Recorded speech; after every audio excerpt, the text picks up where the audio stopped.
pessoal, começando mais uma aula, começando mais uma semana, tá? Queria desejar para vocês uma semana abençoada, que a gente possa seguir em paz essa semana, tá bom? Que a gente possa fazer tudo aquilo que temos para fazer, ok? Então, gente, vamos estudar hoje português, vamos estudar hoje na página 79 até a página 82, que é a revisão do capítulo, certo? Chegamos naquela parte que a gente começa a revisar tudo aquilo que a gente já viu durante o semestre, tá bom? Então a gente vai ver um pouco sobre microconto, sobre gráficos e tabelas, tá? Sobre reportagem, sobre palavras primitivas e palavras compostas, tá bom? Tudo isso a gente vai ver hoje nessa atividade de hoje, tá bom? Uma revisão daquilo que a gente já fez. Então, vamos lá que eu vou mostrar na prática para vocês. Aqui está, pessoal. Estamos na página 79. Vamos dar início àquela parte do livro em que a gente começa a revisar aquilo que a gente já viu durante o capítulo, certo? Durante o livro, aliás. Esse aqui, pessoal, é o microconto, que foi o primeiro gênero que a gente viu nesse módulo, tá? E aí temos microconto, temos um pouco sobre gráficos e tabelas, e temos um pouco sobre palavras derivadas e, por último, reportagem, tá? Então, é aqui essa parte em que a gente faz um resumo, tá? Uma revisão de tudo aquilo que a gente viu no livro, tá? Então, vamos lá. A gente começa interpretando um microconto aqui, depois temos um gráfico na tabela, algumas palavras derivadas e, por último, uma reportagem também para a gente interpretar, ok? Então, vamos lá. Ó, leia o microconto e responda as questões a seguir. As formigas em longa fila indiana, indo de um quintal a outro, era a única coisa que unia aqueles dois vizinhos, certo? Então temos um microconto aí, e aí a gente vai interpretar o que é que ele está nos dizendo, não é isso? Segundo o texto, qual é a importância das formigas? O que elas fazem, tá? Então, gente, aqui não tem nenhuma explicação, nenhum segredo. Vocês vão observar aqui esse microconto e vão responder na aula o que é que elas faziam, qual era a importância delas, tá? Vou só ler de novo. As formigas, em longa fila indiana, indo de um quintal a outro, era a única coisa que unia aqueles dois vizinhos, tá? Vocês vão colocar o que elas faziam e qual era a importância delas. Quantas palavras e caracteres tem esse microconto? Vocês lembram, né, sobre palavras e caracteres, ok? Primeiro, na ordem, tá? Primeiro, quantas palavras, gente? Então, você vai aqui, ó, e vai contar quantas palavras tem. Lembrando que em, certo, de, ao, tudo isso conta como palavra, tá, gente? Não é só palavras grandes, não. O azinho aqui, mesmo sozinho, ó, conta como palavra, ok? E os caracteres é a soma dos espaços, tá? Dos espaços, das palavras e pontuação, ok, gente? É a soma disso tudo, você vai contar tudo, tá? Palavras, espaços e pontuação. É a soma de tudo. Você vai contar, então, aliás, palavras não, das letras, tá? Soma de letras, espaços, ok? E pontuação. E aí você identifica a quantidade de caracteres, certo? A C pergunta quais são os verbos do texto. Você vai tirar daqui só os verbos. Lembrando que verbo, gente, verbo é aquilo que trata, certo, de uma ação, certo, de um fenômeno da natureza ou de um estado, tá bom? Então você vai procurar os verbos do texto e vai colocar aqui na C, certo? A D diz o seguinte, ó. A maioria desses verbos estão no passado, presente ou futuro. Na D, depois que você encontrar os verbos aqui, você vai observar e vai ver se eles estão no passado, no presente ou no futuro. Ok, gente? Passado já passou, futuro é o que vai acontecer ainda e presente o que está acontecendo no momento em que a história está se passando. Ok? A E diz o seguinte, ó, quais verbos indicam ação e quais indicam estado, tá? Ação, gente, é aquilo que o personagem está fazendo, é o que está acontecendo, tá? Correr, jogar, pular, tudo isso é uma ação. Estado, certo? Estado, gente, é como uma pessoa está, por exemplo, estou bem, isso é um estado, certo? É isso. Ação é o que a pessoa vai fazer, correr, pular, enfim. Isso é uma ação. Estado é como você está, certo? Então vamos lá. A 2 diz o seguinte, ó. Reescreva o microconto mudando o tempo para presente. Faça outras alterações que você julgar necessário no texto. Você vai alterar o tempo verbal aí na 2, tá, gente? Você vai reescrever o microconto, então. Você vai reescrever ele igual tá lá em cima, certo? Só que você vai alterar o tempo verbal. Você vai colocar ele, quer que você coloque no presente, tá? Aí você vai alterar o verbo para o presente, para a história como se ela estivesse acontecendo agora. E aí, gente, essas outras alterações que você julgar necessário, é para você, quando você altera o verbo, pode ser que, quando você altera o verbo, o tempo verbal, pode ser que para você precise mudar alguma palavra no contexto ou depois do verbo para fazer sentido, tá? Para ficar a concordância do verbo, para não ficar sem concordância, se for necessário, que às vezes você pode mudar o tempo verbal e vai ficar igual a frase, mas às vezes acontece de você precisar alterar a concordância aqui, você alterar o contexto, tá, das palavras, senão o verbo não fica concordando, né, não fica normal. Com a alteração do verbo, com a alteração do tempo verbal, quais foram as mudanças de sentido percebidas no texto, certo? O que quando você mudou, então você vai observar essa frase aqui que você colocou na 2, tá? Quando você mudou o tempo verbal, quais foram as mudanças que você, em relação ao primeiro, o que foi que mudou, tá? Você vai colocar aí. Vamos ver as próximas. Aqui, gente, a terceira questão já é sobre gráfico, ok? Gráficos e tabelas. Tá? O gráfico a seguir expõe os principais motivos de briga entre vizinhos. Leia e responda. Ó. São as principais brigas que acontecem entre vizinhos. Eles colocaram, ó, cachorro, 30% das brigas de vizinho é por causa de cachorro. Vagas na garagem é 25%. Barulho de criança é 8% e vazamento de água é 12%. E outros motivos que não são esses, 25%. Ok? Então você vai dizer aí, ó, que tipo de gráfico é esse? Como é que a gente chama esse gráfico, gente? Eu já expliquei para vocês lá nas páginas anteriores, ok? Então essa eu não vou dar dica, eu vou esperar que vocês saibam ou então pelo menos que vocês pesquisem nas páginas anteriores, tá? O que são, como é que é esse gráfico, qual tipo de gráfico é esse, ok? Com base, olha aqui, gente, o que vocês vão fazer, ó. Com base nos dados do gráfico, construa uma tabela com título, itens e entradas. Como assim, gente? O que vocês vão fazer? Vocês lembram que lá nas páginas anteriores que a gente estudou sobre gráficos, né? Todo gráfico ao lado tinha uma tabela com as mesmas informações, ok? Então você vai pegar essas informações que tem nesse gráfico aqui e vai fazer uma tabela com... Ele quer que você, o título, então no caso aqui, gente, o título eu já vou dar para vocês. No caso aqui, o título vai ser principais motivos para briga entre vizinhos. Esse é o título da sua tabela, tá? Então, gente, volte nas páginas aí e veja como é que está montada as tabelas. Então, você vai colocar o título, principais motivos entre brigas de vizinhos, aqui, ó. Vai colocar o título aqui, principais motivos entre brigas de vizinhos. Aqui do lado você vai colocar motivos, tá? E aqui do outro você vai colocar a porcentagem. Passa um risco aqui no meio, ó. Vai fazer aqui dividir. Aqui você vai colocar os motivos, gente, ó. Desse lado, motivos. Quais são os motivos? Os motivos são, ó, cachorro, vagas na garagem, barulho de criança, vazamento de água e outros. Lembrando que a dica que eu vou dar para vocês, que esse outros, gente, ele funciona aqui nessa tabela como se fosse um etc, tá?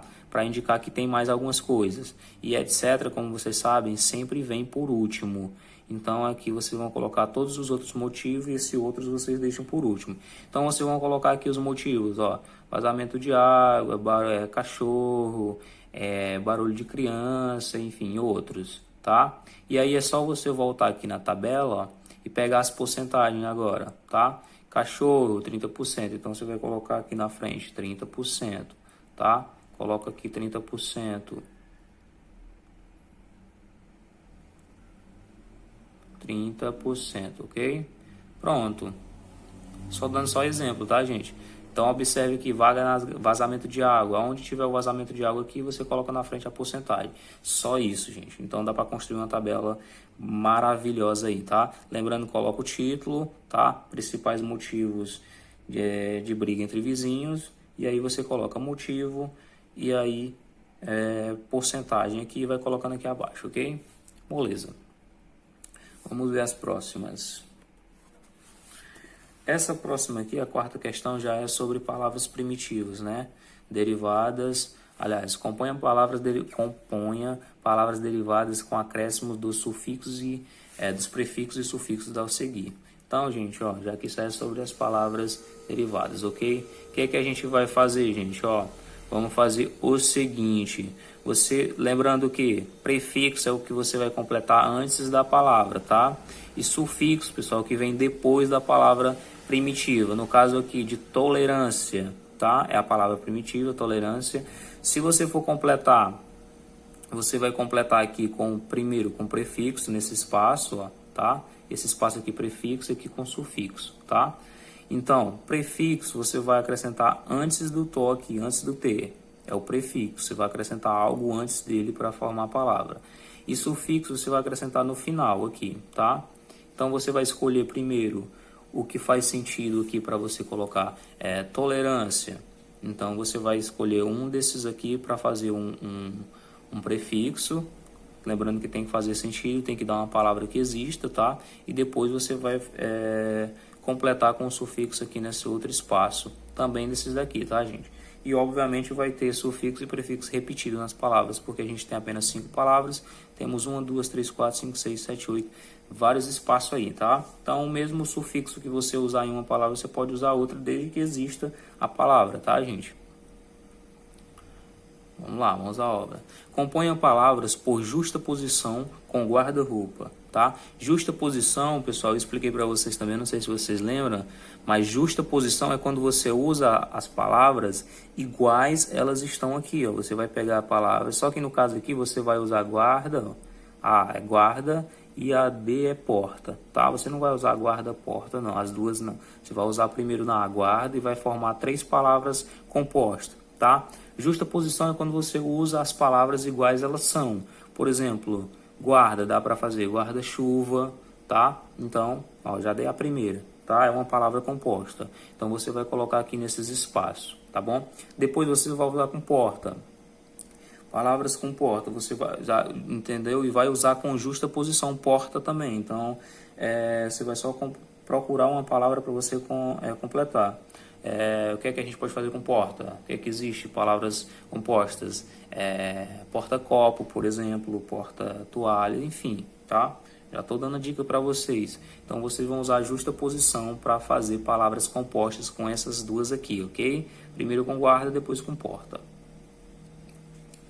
Compõe as palavras por aglutinação. A aglutinação, lembrando que, ó, só que aqui está diferente, ele já deu as duas, tá? Você vai pegar essa e vai pegar essa e vai formar uma palavra. Porém, aglutinação, gente, quer dizer que você não é obrigado a pegar o são e o Tiago igual eles estão aqui. A aglutinação você pode mudar uma sílaba, pode mudar umas letras, pode trocar algumas letras, tá? Não é para colocar igual está aqui, não. É diferente da justa posição. A justa posição você pega as palavras iguais elas estão e forma outras palavras. Já a aglutinação você pode trocar uma sílaba, pode trocar uma vogal, tá? E formar uma palavra que faça sentido. Então vocês vão pegar aqui essas dicas e vão formar palavras, ok? E a 7, gente, a 7 já é reportagem, tá? Nós temos uma reportagem aí, ó. Lê o trecho de reportagem e responda as questões a seguir. Cachorro, cano, carro e criança, tal. As 4 palavras que começam com C de condomínio são as causas, são a causa de 75 das brigas entre vizinhos. Aqui é briga entre vizinhos também, continua com o mesmo tema lá do microconto, tá? Briga entre vizinhos, tá? Então vamos nós. Aliás, do microconto não, com o mesmo tema do gráfico, tá? Do gráficos e tabela. Então vamos lá. Temos aqui a reportagem. Continua aqui, gente, ó, um texto que fala sobre brigas entre vizinhos. Então vamos lá. O assunto ou tema é um acontecimento relevante no momento ou uma situação cotidiana, tá? Lembrando que está perguntando se esse tema é o tema da reportagem, que é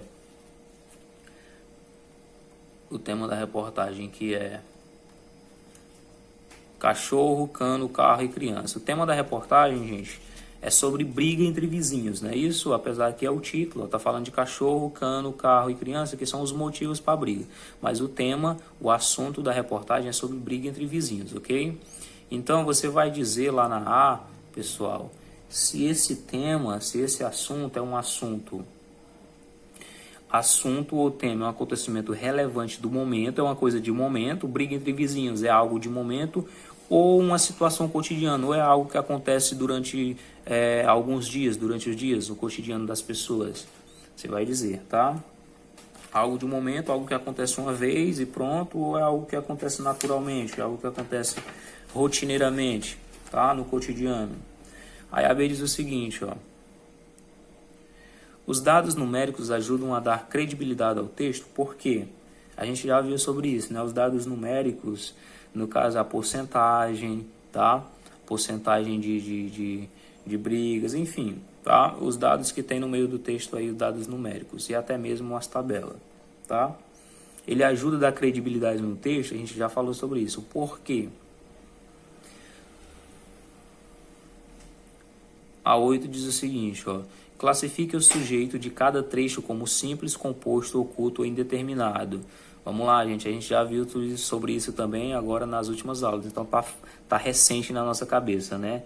Simples, gente. Simples é quando tem apenas um núcleo, apenas um sujeito na história, tá? Na frase, apenas um sujeito. Quando trata apenas de uma pessoa, certo? Apenas um núcleo. Composto, quando tem mais de um núcleo, certo? Mais de um sujeito. Oculto, gente. Oculto é quando o sujeito não aparece na frase, mas eu sei quem é o sujeito, tá? Então, geralmente, quando o sujeito é oculto, quando a frase está em primeira pessoa, ou seja, quando eu participo, quando o sujeito participa da história, certo? Porque não vai aparecer, mas eu sei quem é, tá? Ele é oculto. Quando ele não aparece, mas eu sei quem é. Ou seja, isso acontece quando eu participo da história. Porque eu sei que eu estou lá, certo? Estou fazendo parte da história. Indeterminado, gente, é quando eu sei que tem um sujeito. Quando eu sei que na frase tem um sujeito, mas eu não sei quem é o sujeito. Quando é que isso acontece? Geralmente quando está na terceira pessoa. Quando a frase está na terceira pessoa. Quem é a terceira pessoa? O ele, ok? Por quê? Na terceira pessoa do plural, no caso eles. Tá? Porque quando a frase está, por exemplo, eles foram tomar banho de açude. Eles foram, eu sei que os sujeitos são eles, mas eu não sei quem são eles. Então é um sujeito indeterminado. Eu sei quem é, mas eu não sei determinar quem é ele, certo? Isso é um sujeito indeterminado. Então você vai classificar, ó, só nesses dois. Não tem aqui para falar, não tem falando de sujeito inexistente. Então você vai classificar só em simples, composto, oculto ou indeterminado, ok? Então tem a frase aqui, ó. O agente de trânsito e síndico Marco Antônio do Vale criou um cachorrodromo, tá? Aí você vai dizer se o sujeito é simples, composto, oculto e indeterminado, tá? Vagas de garagem, vazamentos de água e barulho de crianças vem em seguida no ranking dos atritos. Simples, composto, indeterminado, oculto, tá, gente? Quando assumi há 5 anos, tinha de ouvir uma queixa por dia. Trata-se de uma área de 20 metros quadrados, tá? Então leia com atenção aí, procure o sujeito, gente. Se o sujeito estiver participando da história, tiver apenas um núcleo, for só apenas um sujeito, simples. Se tiver mais de um, composto, tá? Se o sujeito não tiver, se o sujeito tiver na história, mas eu não sei quem é ele, é indeterminado. Se não aparece o sujeito na história, mas eu consigo identificar quem é o sujeito, é oculto, tá? Então é isso, gente. É isso que a gente vai revisar sobre o nosso módulo que a gente viu. Espero que vocês consigam, espero que vocês respondam, porque na verdade é a atividade que a gente já fez, né? A gente está só revisando. Então vamos lá. Até a próxima aula, até o próximo vídeo. Tchau, tchau.